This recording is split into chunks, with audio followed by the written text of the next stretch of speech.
हरियाणा की सियासत में एक बड़ा नाम है रामपाल माजरा। बड़े पुराने और लंबे अनुभव रहे हैं और उन्हीं अनुभवों को हम लोग साझा करने की कोशिश करेंगे। माजरा साहब इस वक्त सिरसा में हैं और अभय सिंह चौटाला को अपना समर्थन देने ये पहुंचे थे इलाहाबाद में। जी माजरा साहब, जो आज का चुनाव है और आपने बहुत पुराने चुनाव भी देखे हैं, लड़े हैं, कितना फ़र्क मानते हैं इन तमाम चीज़ों में? आजकल मॉडल कोड ऑफ कंडक्ट जो है वो एक दिखावा मात्र रह गया है। ऐसा लगता है कि पाकिस्तान के साथ युद्ध होने वाला है ये चुनाव नहीं।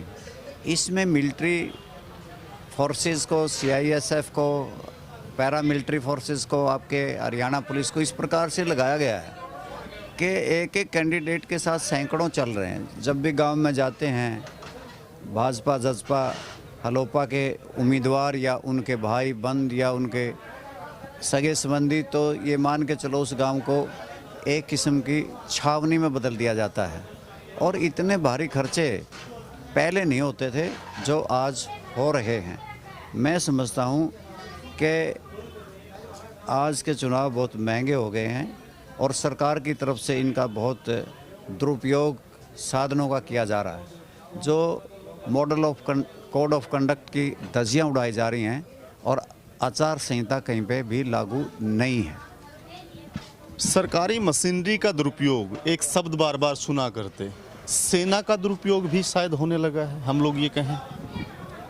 मैं ये मान के चलता हूँ, पहले तो इसमें आदर्श आचार संहिता में ये है कि 5 आदमी ही जा सकते हैं, एक कैंडिडेट के साथ ज़्यादा नहीं।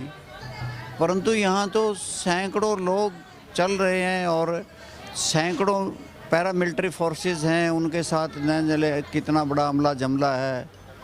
तो इस तरह की कानून की धज्जियाँ उड़ाई जा रही हैं, जिसकी वजह से ये लगता है कि ये तो महज नाटक बन के रह गया है आचार संहिता, और कोई इसे लागू करने वाले अधिकारी भी नहीं है।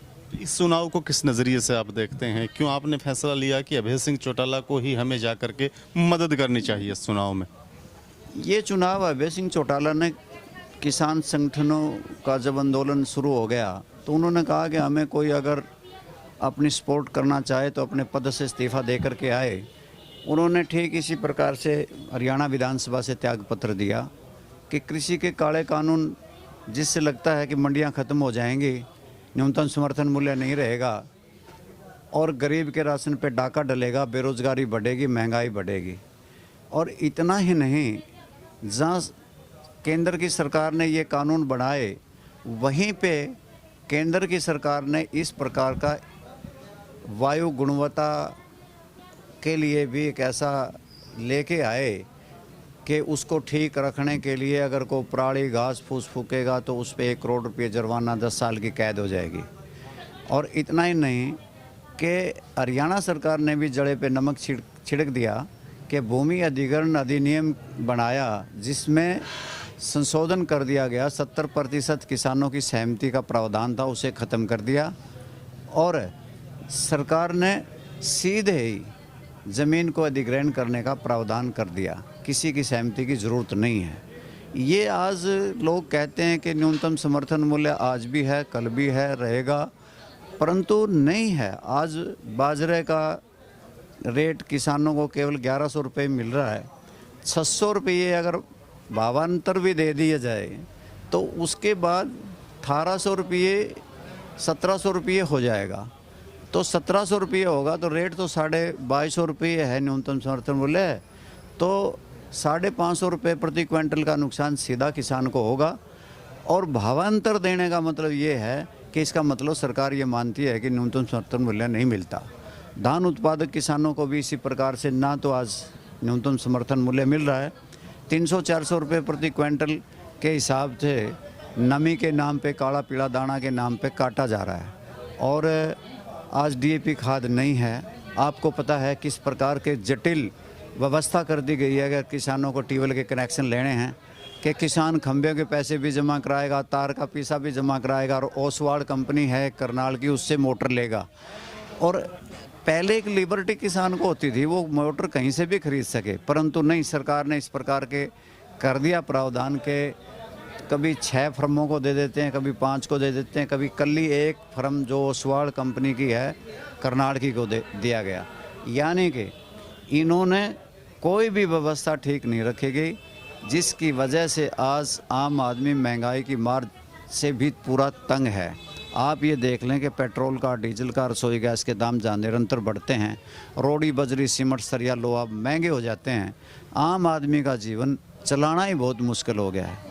आज इस प्रकार के कानून बना दिए हैं कि मज़दूरों को ऊपर भी लेबर लॉज में उनकी भी लिबर्टी को चोट पहुंची है, और गरीब आदमी का जिस प्रकार से आप देखेंगे जीना ही दुभर कर दिया है।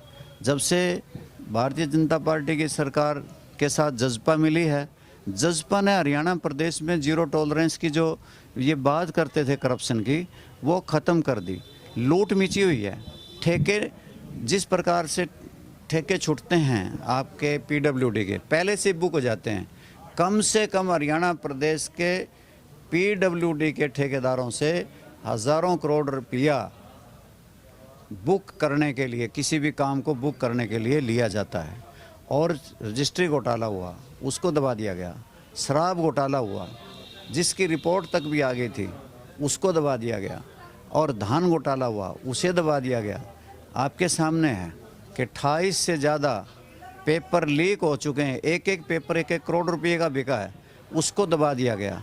1580 OMR खाली मिली हैं। इससे साफ लगता है कि कोई ना कोई इस प्रकार का षड्यंत्र है, कोई ना कोई इस प्रकार का पेपर करने वाला गिरोह है जो पैसे लोगों से वसूल करता है। बेरोज़गार नौजवानों को लूटा जा रहा है। ठीक इसी तरीके से पंचायती राज में अनेकों घपले और घोटाले हो रहे हैं। चाहे कैथल में सफाई घोटाला हुआ, चाहे पंचायतों को लूटा जा रहा है। और कोई चुनाव इसीलिए तो इन्होंने ये रिजर्वेशन का कानून लेके आए ताकि इन चुनाव को लटकाया जा सके। हाई कोर्ट में पेंडिंग केस इसलिए पड़ा है कि जब तक रिजर्वेशन का फैसला कोर्ट नहीं करेगी, अगर चुनाव होंगे न जाने कब होगा वो, तो अगर जो भी फैसला होगा उसको सुप्रीम कोर्ट में अपील भी चली जाएंगी, तब तक एडमिनिस्ट्रेटरों के माध्यम से जिला परिषदों को और पंचायतों को लूटा जा रहा है। और हरियाणा प्रदेश की जनता, जो भारतीय जनता पार्टी ये कहती थी कि हमारी तो जीरो टॉलरेंस करप्शन है, वो भी धरी धराई रहेगी। चारों तरफ हरियाणा प्रदेश में भ्रष्टाचार का आलम है। आज चाहे वो तहसीलें हैं, चाहे वो थाने हैं, चाहे वो और महकमे हैं, सभी में भ्रष्टाचार का आलम है। जी, जब इनेलो टूटी, जेजेपी बनी, उस पूरे के पूरे मामले में आप बिल्कुल करीब से देख रहे थे, क्या लग रहा था, किस तरीके की स्थिति थी उस समय के कुछ विचार साझा करें आप। आपको सारी बातों का पता ही है कि परिवार में ठीक नहीं चल रहा था और उनको बहुत जल्दी थी चीफ मिनिस्टर बनने की। नारे लगते थे स्टेजों पे, आया सीएम, आया सीएम की मम्मी आई। आज वो नारे न जाने कहाँ चले गए। और आपके सामने उन्होंने किस प्रकार से ओम प्रकाश चौटाला को भी, पहली दफ़ा जो खुल करके चीज़ें आई आपके कैथल में ही, इनसो के कार्यक्रम के बहाने वो चीज़ें आई थी, उससे भी पहले आई थी, आपके नोटिस में नहीं आई होगी। इनसो के स्थापना दिवस पे कैथल में जब वो मना रहे थे तो मेरे ही गांव में जा कर के मुझे ही अनाप शनाप कह के आए थे उनके एक युवराज, और मुझे बुलाया भी नहीं। मैंने इस पार्टी को 40 साल सिंचा होगा और मेरे गांव में मुझे ही लेट डाउन कर दिया जाए। तो वो गए थे इनसो के स्थापना दिवस पर निमंत्रण देने, और किसी हरियाणा में कहीं नहीं गए, उसी गांव में गए थे। केवल मुझे बुरा भला कहने गए थे, उनसे कांग्रेस पार्टी को या किसी और दल को भला बुरा कहने की बात नहीं थी। और उनके अपने अपने ड्रामे हैं। कभी अपने आपके सामने तो है जो मुझे कहते हुए शर्म आती है। एक पुत्र पिता को ये कहता है कि हमने नाक गुदा दी। हम हज़ारों ओम प्रकाश चौटाला के समर्थक हैं, चाहे वो भिन्न भिन्न राजनीतिक दलों में हैं, चाहे किसी दल में ना हों, चाहे हम कहीं किन्हीं परिस्थितियों में हों। आज भी हम सोचते हैं कि उनकी हरी भरी पगड़ी की आन बान शान बनी रहे और उनका नतमस्तक सदा ऊंचा रहे। परंतु उनके ही सपुत्र ये कहते हैं कि हमने हमारे पिताजी की नाक रगड़वा दी। आज उन्होंने पहले एक दादा उधार का ले लिया था, अब एक अंकल जी लिए हैं, वो न जाने कितने दिन के होंगे। एक कयास जो लग रहे हैं कि इनेलो के तो 2 पार्ट हुए थे, जेजेपी भी आज नहीं तो कल 2.0 तो आ ही जाएगा वर्जन, क्योंकि आपने उन बच्चों को, उन युवाओं को बहुत करीब से देखा है, आपके सामने पैदा हुए, आपके सामने बड़े हैं वो। क्या लगता है, ऐसी संभावनाएं हैं या फिर ये कयास है?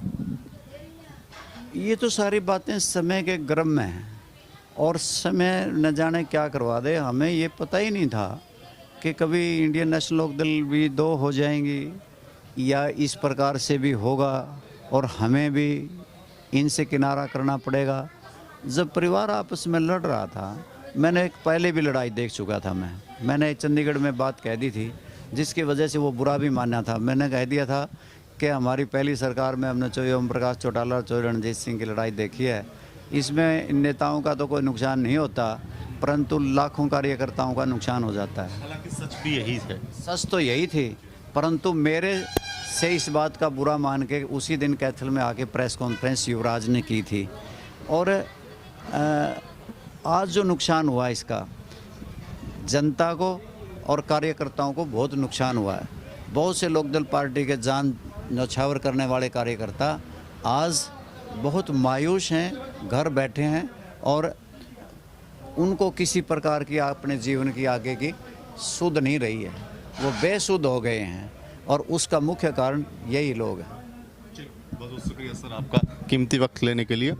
जी, तो रामपाल माजरा थे। उन्होंने अपने पिछले ज़िंदगी और अपना पिछला जो राजनीतिक अनुभव रहा है वो भी साझा किया और बताया है कि हम कृषि कानूनों में जिस तरीके का त्याग अभय सिंह चौटाला ने किया है उसको देखते हुए उनको समर्थन देने के लिए यहाँ पहुँचे हैं। जुड़े रहे हमारे साथ, अपने सहयोगी अजीत के साथ मैं रुद्रा राजेश कुंडू, एलनाबाद।